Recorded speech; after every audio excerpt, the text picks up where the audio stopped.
Coach, obviously you guys did all they wanted and then some, but what do you feel like maybe you learned about your team these last couple weeks? Again, our guys responded. Man, they did. They answered the challenge. They answered the bell. I hate that we're sitting here disappointed, frustrated that we're not on the right side of it. But our guys are continuing to fight like heck for each other, and I'm proud of them for that. It really felt like Mike was a different quarterback in the second half. Early, some pretty big misses there. What did you see early, and how did he kind of settle late? Yeah, he did. He settled in there late in the first half, and then played really well in the second half. That's without watching the tape. But early on, just again, I think it's a young kid in an unbelievable environment where we have an opportunity to do some things. Don't hit on him. I've got to continue to coach him better, put him in positions of success. But proud of him for getting himself out of that hole and then answering the right way to be able to go play the way we need him to play. Not sure if you were aware, but there's video circulating of Michael getting pushed on the sideline by Kirby Smart at the end of the game there. I don't know, maybe did you see it or do you have any reaction? I haven't seen it. No response on that. The other side of the ball, you got some big plays at cornerback from Bryce Pollock and then Diego Brumfield coming up with that interception. Obviously, what's it like to have Diego back on the field and just having those guys in the back end make some good plays? Yeah, it's huge. It's huge having Diego back. This is a guy that, again, has played a ton of football.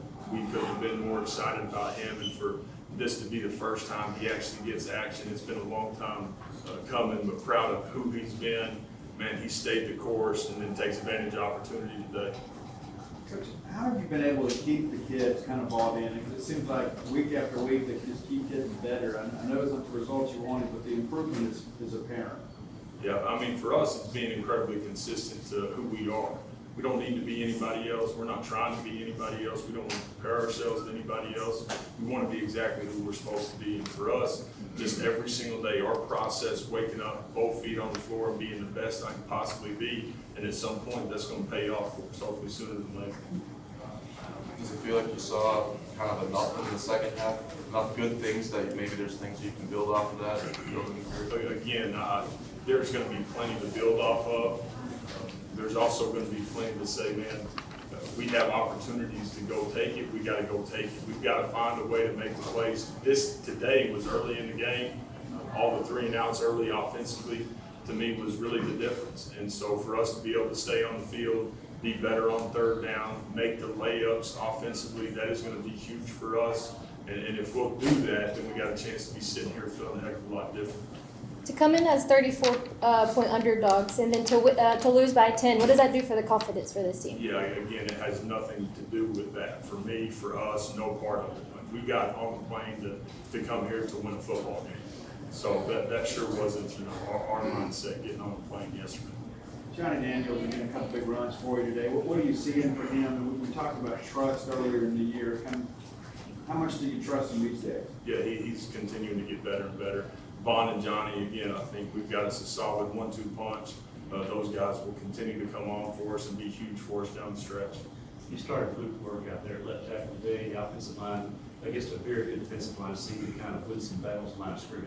Yeah, Luke was ready to go fight his butt off.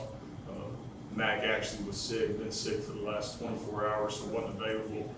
And Luke got the nod about 2 hours before the game. And my man was fired up, excited to be able to go out there and fight his butt off with his guys to give us a chance. Biggest game in the Bulldog uniform for Kelly Akari too. After a slow start with injury, he's really been coming on. What do you see from him, his connection with you? Yeah, exactly what, really why we brought him here. And Kelly, again, he's been incredibly patient.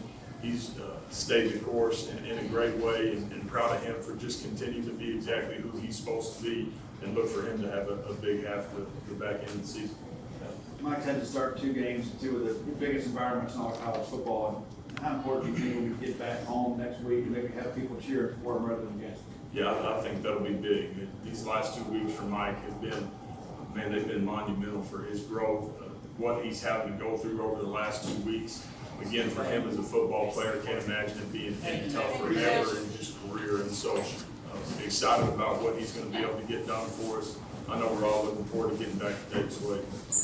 Coach, how much was the crowd factor this afternoon? The crowd was a huge part of it. know, as we're trying to change tempos, the things that we're trying to do with the line of scrimmage, the communication piece of it, it's a huge home field advantage.